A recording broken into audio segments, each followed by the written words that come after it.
Mungkin pertanyaannya curhat ini Gus. Jadi yang pertama, beliau ini muhibinnya Gus Baha. Jadi langsung kita tayangkan supaya bisa face to face begitu dengan Gus Baha. Yang pertama yang ditanyakan mengenai bagaimana kunci istiqomah Gus. Tentunya dalam hal kebaikan dan menyebarkan kebaikan-kebaikan di sekitar. Yang kedua, bagaimana caranya meningkatkan atau keluar dari situasi atau permasalahan apapun itu. Mungkin itu Gus. Mungkin mohon pencerahannya. Enggak, tafsirnya jenengan sendiri. Itu yang kita catat Gus. Nanti kesurupan nih. Silakan Gus. Ya, terima kasih Mas Haidar. Bismillahirrahmanirrahim.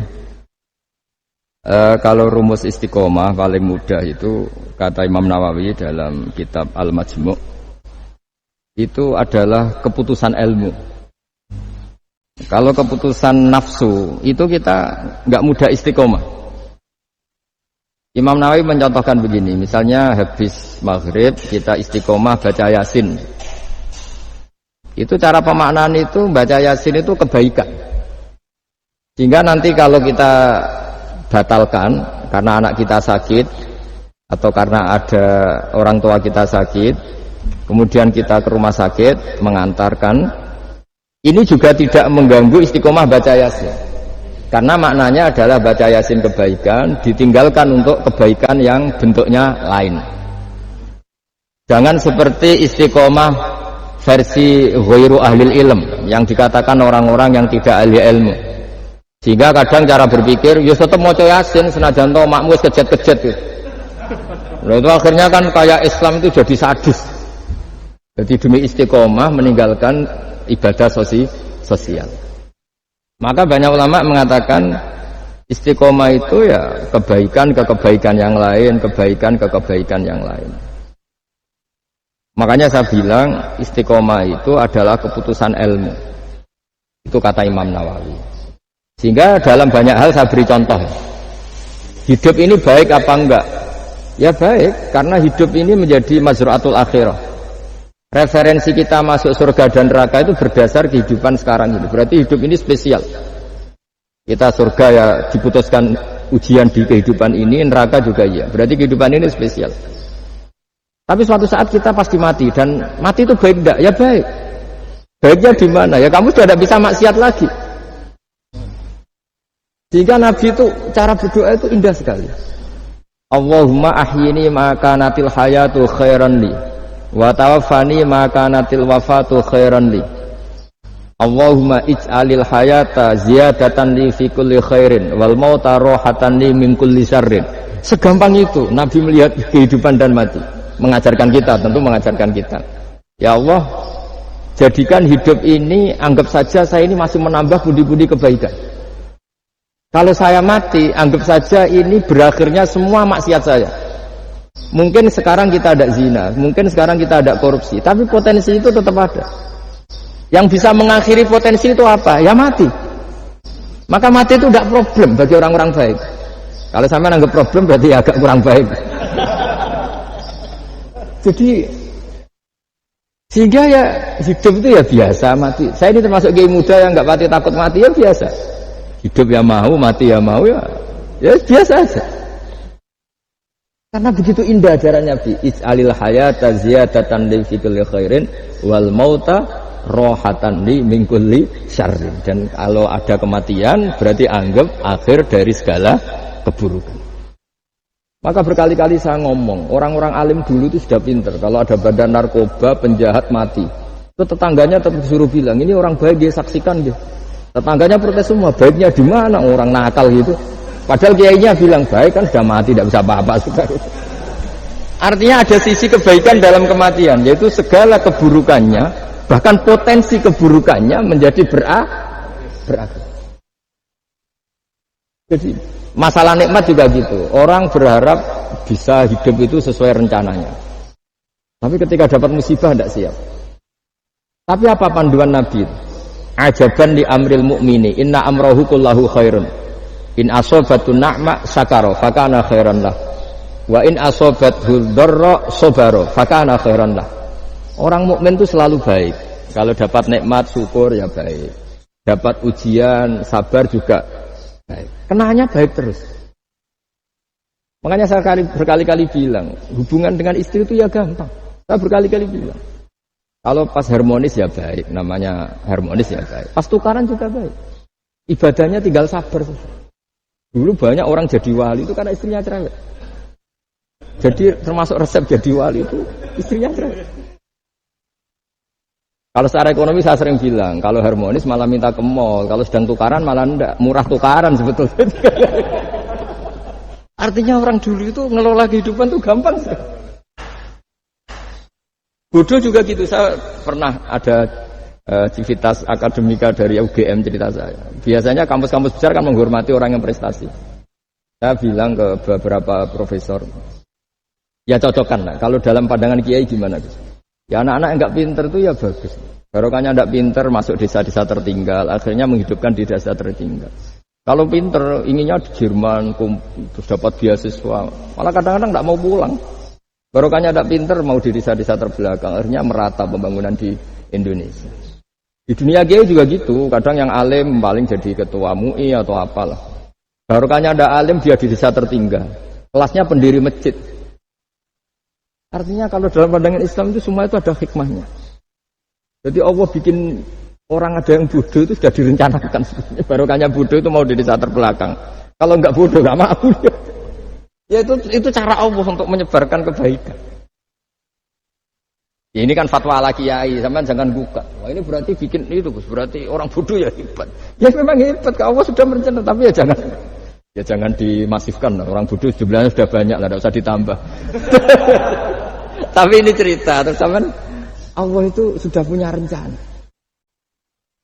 Allah itu sudah punya rencana.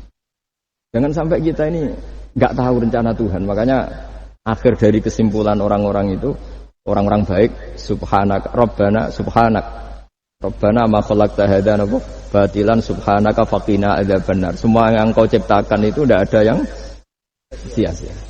Saya pernah di Korea, ini pengalaman saya. Itu rata-rata saudara kita yang ke Korea itu kan nyari uang.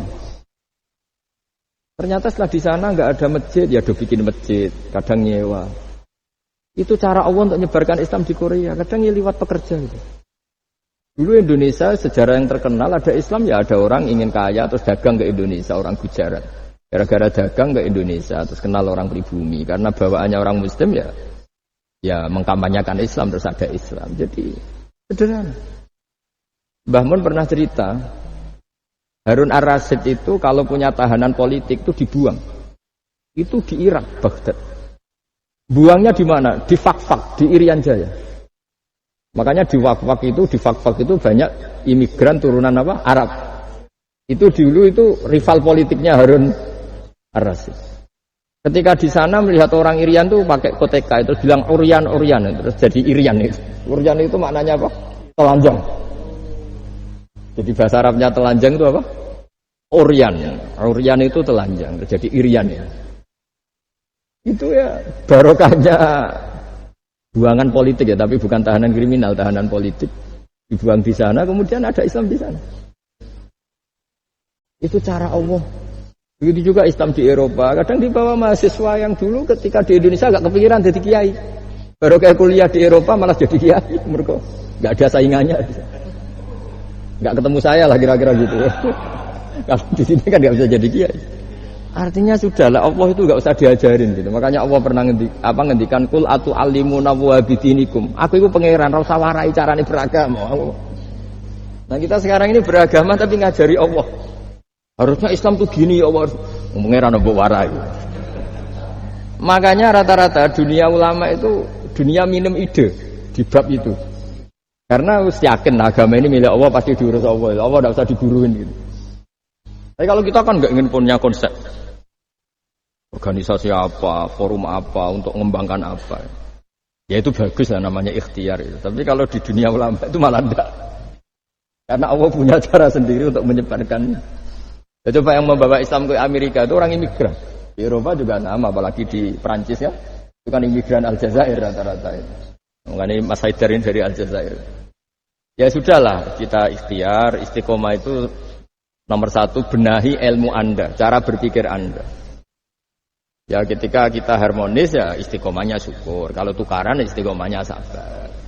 Kalau punya teman sebaik ini ya istiqomahnya mitra kebaikan. Kalau sedang benci ya bagus lah, barokahnya itu udah utang, udah ngel-ngel, sudah digenteng saja hidup itu.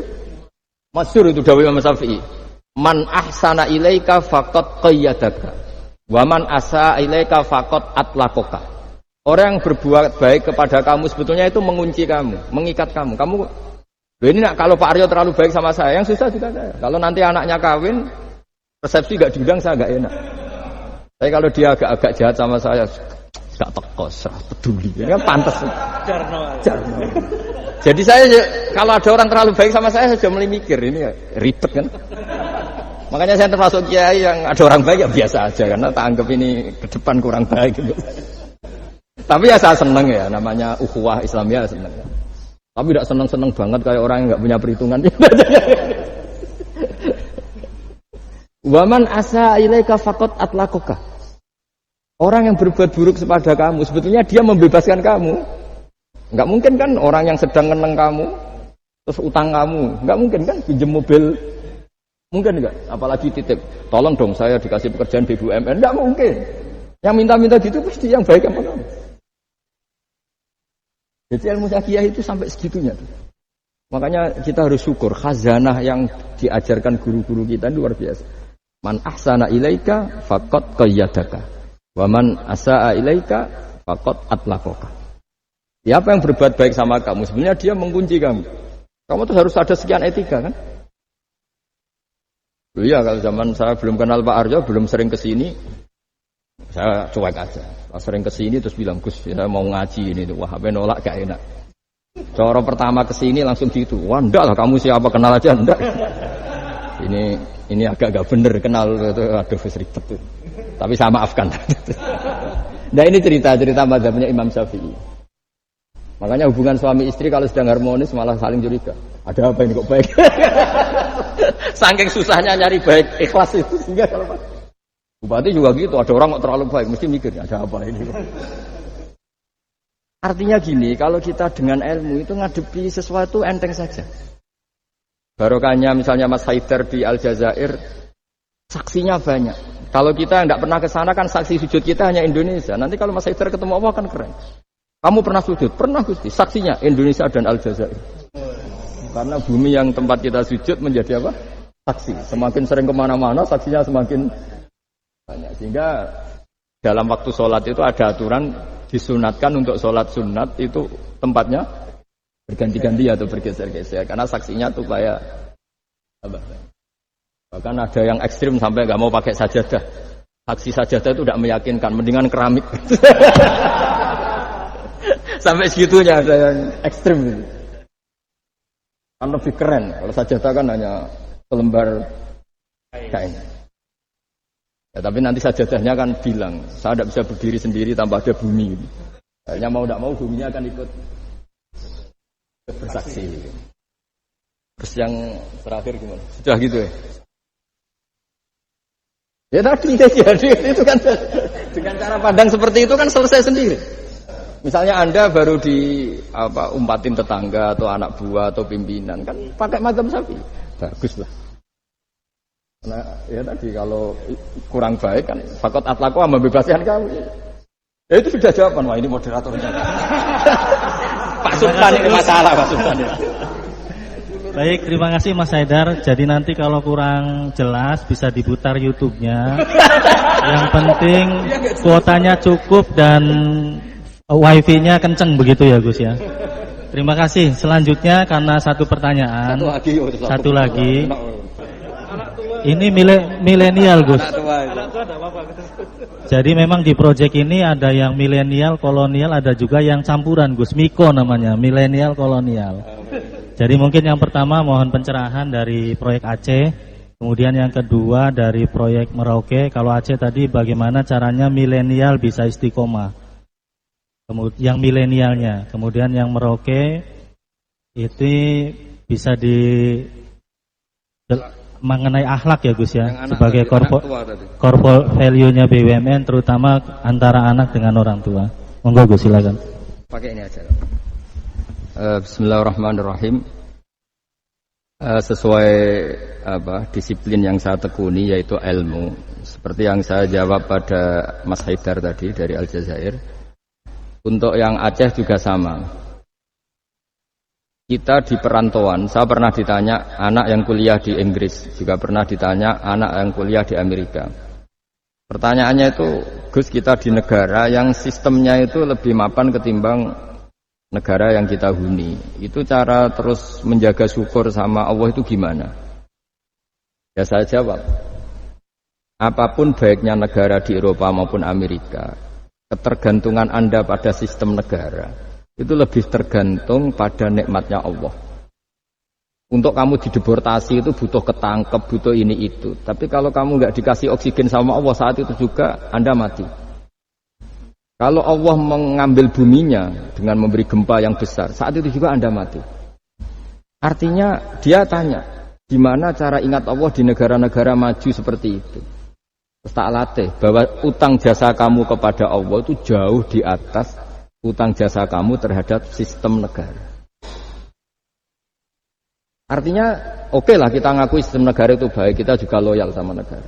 Tapi kenapa orang Islam selalu disuruh uzkurullah dzikran katsira, ingat Allah sebanyak-banyaknya? Karena nikmatnya Allah memang jauh lebih banyak. Kita dapat uang BLT itu ada prosedurnya, setidaknya dimiskinkan dulu, didaftar dulu. Tapi kalau dapat oksigen sekarang juga, kita tidak pernah setor miskin sama Allah, sudah dikasih. Kita pakai buminya Allah, tidak setor kebutuhan dulu, status apa, langsung dikasih, langsung pakai, nggak bayar lagi. Nah, semakin kita berpikir seperti itu, maka utang jasa kita kepada Allah semakin banyak. Akhirnya dengan demikian kita fasih, kita mengatakan alhamdulillah, melafadzkan alhamdulillah. Jika di surat Waqiah, Allah melatih kita seperti itu.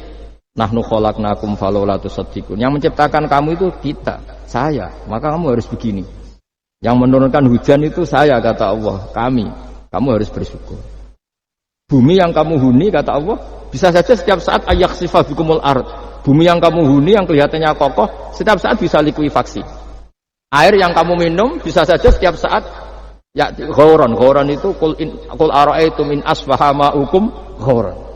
Dengan melihat seperti itu, bumi yang kita huni ternyata enggak posisi aman. Setiap saat Allah bisa membuat likuifaksi. Nah, dengan cara seperti itu kita akan tahu betapa ketergantungan kita kepada Allah Subhanahu wa taala. Sehingga mudah ingat Allah terus menerus. Ya, dengan cara tadi baca wiridan-wiridan yang diajarkan guru-guru kita, termasuk yang ada di kitab-kitab Dzikrul Ghafilin dan sebagainya. Nah, yang untuk anak tua tadi juga sama seperti itu. Meskipun di bumi Papua, kalau kita ingat, itu pasti ketergantungan kita pertama pada Allah taala. Makanya Allah itu mengancam untuk orang yang tidak ingat kepadanya, ancamannya itu ekstrim. Malam yardo bi qodoi, walam yaskur na'mai. Ini hadis lengkapnya. Walam yasbir ala balai, falyatlub robban siwai, wal yakhrut min tahti ardi wa samai. Siapa yang tidak ngakui saya sebagai Tuhan, kata Allah, enggak apa-apa, kata Allah. Kamu enggak ngakui saya sebagai Tuhan, kata Allah, enggak apa-apa. Tapi jangan nempat di bumiku. Itu bikinanku, enggak bikinan BUMN. Bumi itu enggak bikinan BUMN. Wah, itu aja sudah pusing, kamu diancam fal yakhrut min tahti ardi wa samai. Sudah, kamu enggak apa-apa ngakui saya ada Tuhan, enggak apa-apa, kata Allah, tapi jangan nempat bumiku. Saya mau nempat di mana tuh? Kontrak gua ada.